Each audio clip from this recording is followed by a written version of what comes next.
Solid record. Izoshiya manje mawuthi talented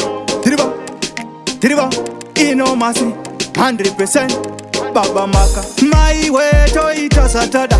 kunge munhu ari kutamba pada chero ndakafunga kutamba nemakada usandipinzire foni ndatotsima mvoda ndine kanyuta ndikanonzi uya kuno paya katumba uchimona chuno ndine kanyuta ndikanonzi uya kuno uchitedza kunge usina chuno ndine kanyuta ndikanonzi uya kuno paya katumba uchimona chuno ndine kanyuta ndikanonzi uya kuno uchitedza kunge usina chuno nyatsa kundimona kunge sadza resapa usandinyime bebichi ndipane papa wakapfava zvako kunge watata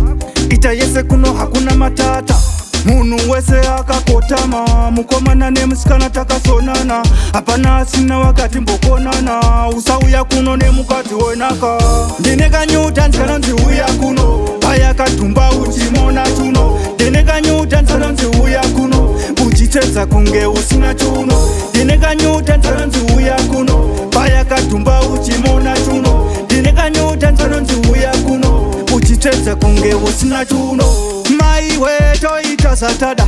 kunge munhu ari kutamba pada chero ndakafunga kutamba nemakada usandipinzire foni ndatotsima mvoda munhu wesepo maoko mudenga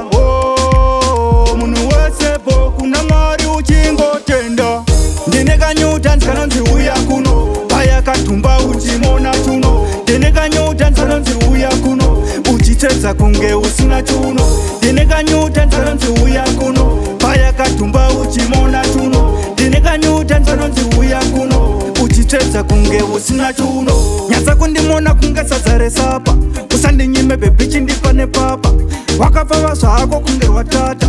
ita yese kuno hakuna matata